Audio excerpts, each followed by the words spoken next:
Okay, good morning, good afternoon, good evening to you. Here is lecture number two, building from lecture number one, which was on World War One. So that was covering the years from 1914 to 1918.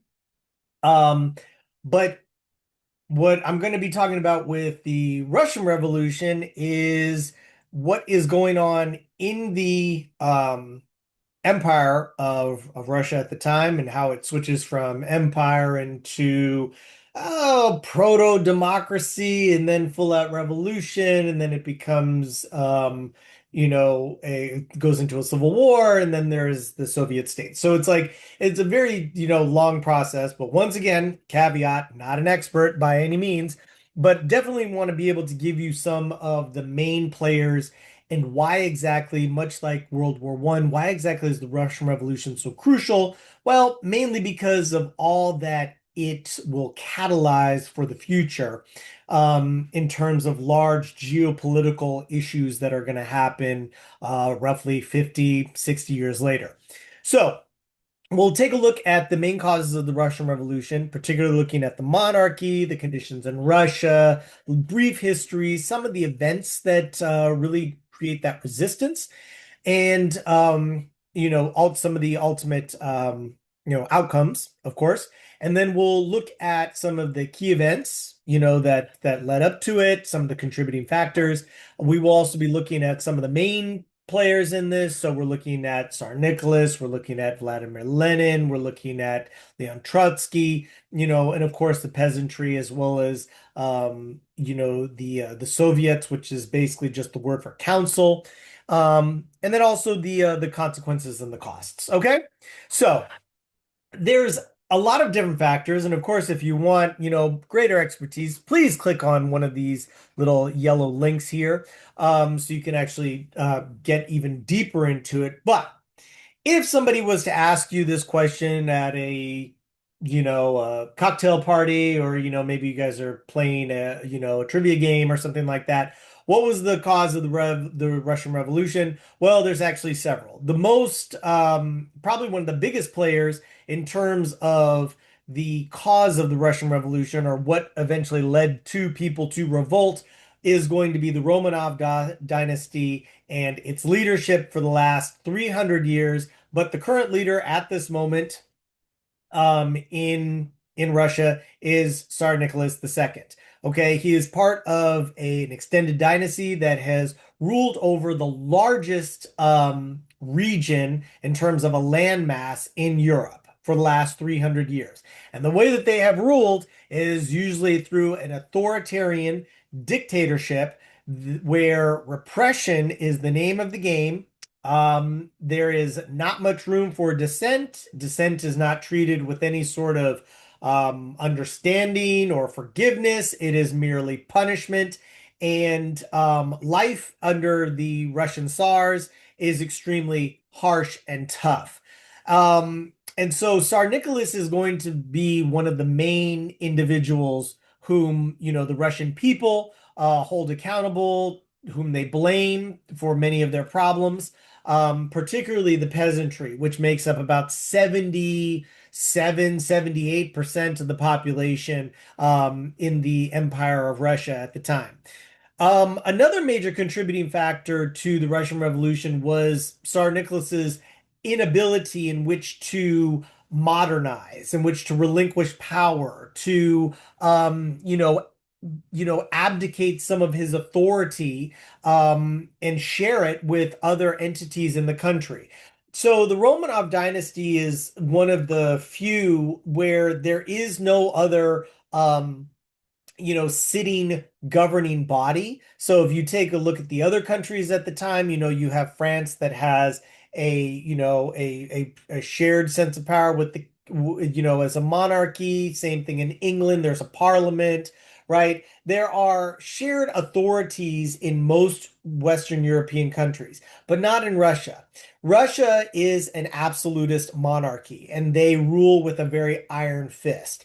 And so there isn't, his, willingness to, relinquish power only at, the final, aspect of, when he was nearly about to be overthrown in the early 19th century in 1905, 1906, where he establishes what is known as the Duma, which is a parliament in name only, but it's essentially filled with the elites. It's nobles, it's the aristocracy, right? But these are people who essentially would like some sort of additional opportunity in which to participate in the governance of the country, the rule of the country, the direction of the country. And unfortunately, unlike, countries like in England or in France, where there were these revolutions early on, whether it was in the 18th century or in the, 17th century, you had this sort of progress in these other countries where there was a gradual sharing of power, where there was a development of, a middle class or a working class group of people, right? There were these different, caveats in terms of how the economy developed. But in Russia, that's just not the case. This is a largely a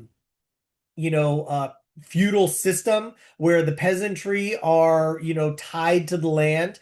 There is a very small middle class, but it's not influential by any means. And then there's an aristocracy. So actually, there's four groups. You have the aristocracy, the clergy, a small like working, urban class, you could call them, and then you have the peasantry.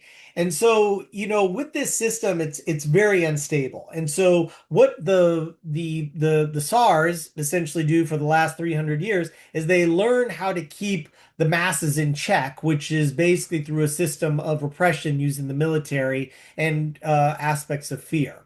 And because there is such a focus on, keeping the masses in check, there is a failure on the part of the Tsar and, the Romanov dynasty as a whole to really address social inequality, right? The conditions of workers and peasants is abhorrent.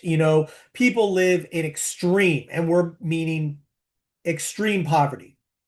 Food is scarce. If you know anything about Russia, it's a massive landmass, but most of it is not very good for growing food, right? There's only certain regions of the country where where you actually have the ability based on the weather to be able to, earn your living from the land. And if there are series of droughts or periods of, poor harvest, this can cause, literally millions of people to go into starvation. And that is precisely what happened over the period of 300 years. This is the reason why, the revolution is so massive, because this is a complete and utter revolt against this system. Because the loss of the authority that basically the Romanov dynasty has in Tsar Nicholas is that he's seen as weak. He's seen as ineffective. He's seen as an individual who is, he doesn't cultivate, the respect amongst his military commanders. And so, this is what all of these contributing factors to the Russian Revolution. Now, it's actually important to understand that there's not one, but several different revolutions over a period of time that leads us up to the actual event in 1917. So you could actually call that many of the events that happened in the late 1890s all the way up to 1917 were actually various revolutions, whether it's like a revolution amongst the clergy, a revolution amongst the nobility, a revolution amongst the peasantry. One of the clearest aspects that really starts to make a change is what happens in 1905, known as Bloody Sunday. Essentially, what happens is that there's a series of strikes that happen, that is first started by women, who are working in various conditions, either at the home or on the land. And they basically, because of the harvest is so poor, they are looking for a response from their government to try to help change working conditions because they cannot afford to find bread. They can't afford to eat. They are literally starving to death. And so in Petrograd, there is a strike that happens in 1905 on January 22nd, where essentially a bunch of women and children are protesting, the government. And this is met with a iron fist. The military goes out there and basically mows these people down with guns. And this is one of those aspects where it just sets people off to just be like, this is intolerable. I mean, these are women and children, literally, that you're just slaughtering, left and right because they're starving to death. And so this received such bad press that, rather than his ancestors who would have just been like, who cares? They're peasants. Who gives a damn? Let's just go ahead and kill more of them and put this thing to rest. Tsar Nicholas decides to issue what is known as the October Manifesto and decides to create a legislative assembly known as the Duma, which would be able to provide, a counter group in terms of being able to, I guess you could say, advise, the Tsar in terms of matters of state, could actually get a better temperature of what's going on. It's not very effective in terms of its resources, but it will come into a greater play later on. So if we fast forward about and we fast forward 12 years, what we have is that there's another series of strikes, this time in February. And this is when things start to change, that rather than when the military is sent out there basically to put this down, just like in 1905, to, slaughter everybody there, shoot everybody down, they actually don't. They actually start to turn on their military leaders and they join in the protests. And so this is essentially what leads to the collapse of the government because the military was no longer willing to follow the orders of the Tsar. So what eventually happens is a series of collapses because basically, essentially from Petrograd and then elsewhere throughout the empire, word gets out that, various revolutions start to take place where the government and the king no longer, or the Tsar no longer have control over these regions. And so now there are local leaders that are controlling these areas. And so it's essentially, an unknown as to what's going to happen. Tsar Nicholas, he abdicates his throne, and what ends up happening is that there are various Soviets, these are known as councils, that begin to form in various areas around the country as a basic way to keep the system going, trying to figure out more rights, opportunities, resources for the people, but also trying to not make sure that the place doesn't descend into massive chaos. So the uprisings that actually take place is that what's important is that the Soviets, the idea is that they were going to try to create during this period where the Tsar has abdicated and trying to come up with a new type of government, right? Essentially what would, hopefully become a democracy. Now, the problem with that is that the country has no history of that. There is no historical event or series of events that would allow that behavior to be able to come about in any sort of relative terms like it did in various other countries in Europe or in the United States, right? They don't necessarily have the history to be able to develop an identity that's not tied to an absolute monarch. And so what eventually happens here is that these Soviets, these groups eventually tried to come up with various parties to be able to figure out how there's going to be an election, right? An election for the people to vote for which parties they want. So there's all sorts of parties. There's parties that, represent, the working class, factory workers, etc. And there's one group known as the Bolsheviks. The Bolsheviks are a small group. They're not, particularly popular. They're sort of like seen as an outlier because one of the things that they promote is, the ideologies that they're promoting is that of communism, right? They are heavily influenced by some of the ideas of Marx. And these ideas, they're not unknown to the people, but it's not necessarily, this is not something that they exactly, people want. There isn't that sort of notion. But one of the people that tries to push this forward is Vladimir Lenin. he comes out of exile, returns to Petrograd, and he is pushing this idea that yes, absolutely, it's the councils, the Soviets, these are the ones that should be able to do it. And of course, he wants his particular group of Soviets, the Bolsheviks, to be up in charge. But unfortunately, not many people are with him, and he tries to create this uprising that happens in July, doesn't work. It gets put down. And so then he basically goes into hiding, and then there are various opportunities for the Bolsheviks to be able to try to regroup themselves.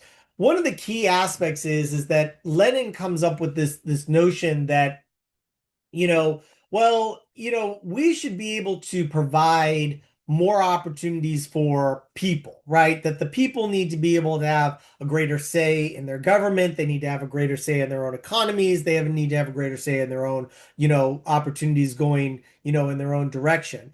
And, what ends up happening is that, after the Bolsheviks are able to, regain some sort of semblance of unity, they're able to basically take over Petrograd, key areas in terms of the government. They basically, throw out any of the leaders, the noble leaders, the, aristocracies, the, people who were trying to rule, and they take over the Winter Palace, seen as, the spot of provisional government. It's also was, one of the homes of Tsar Nicholas.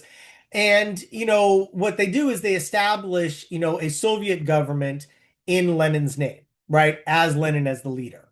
And eventually what this does is that there's various, this is where the problems begin, is that there is a civil war that essentially breaks out, once Lenin comes into power, known as the Bolsheviks, who are the Reds, versus the Soviets, who are the Whites, these other individuals, these two colors, in which, trying to be able to figure out how exactly this is going to be able to be managed. Now, remember, while all this is going on, the war in Europe, World War I, is also taking place. So the Bolsheviks tried to, booster their position because they decide to try to get rid of all the opposition, namely the Constituent Assembly, anybody else who was trying to push any sort of other perspectives. It is the Bolsheviks who are going to be in charge. And they certainly do take power. They execute the Romanov family. They actually end up beating the White Army, the people who are anti-Bolshevism. And they established themselves into this policy of basically a new economic policy, what many people would come to understand as nationalization of major organizations in the country. No more private enterprise. This is going to be for the good of the people, that work is going to be prized, that people's identity is going to be celebrated, and that individual collective the collective over the individual is going to be centered on terms of the resources that are going to be reallocated and redistributed for the good of the people. So eventually what happens is, as a result of this, you have these policies taking place in terms of Lenin and this redistribution that moves in terms of, a revolution that ultimately takes hold not into a democracy, but into an authoritarian style regime where there is going to be one individual at the top, ideas that are going to be proposed, and it's going to be government centered controlled, party controlled for the good of the people. Now, the figures that you should consider, take a look. I've already mentioned Lenin, but some of the other individuals, such as Joseph Stalin, who's going to play a key role during World War II, this is an individual, who takes a leading role in the Soviet government, after 1917, and he will eventually, become, the chairman of the party. But, in terms of some of the other people that you should just be, interested in, is like maybe look at Alexander Kerensky. He was a part of the provisional government and he eventually gets pushed out. He's overthrown by Lenin, when the Bolsheviks take over. And, take a look, of course, at Tsar Nicholas and, his wife, Alexandra.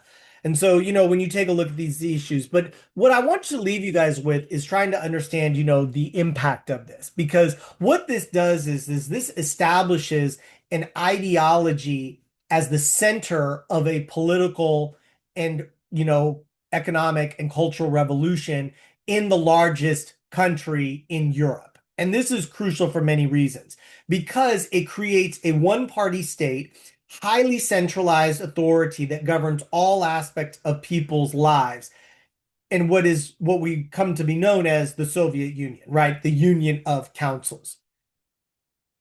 Why this is important is that because once Russia is no longer and we have the Soviet Union, we have severe economic changes, right? We're redistributing land from the wealthy to the peasants. We want a classless society. We want a state-run socialist system.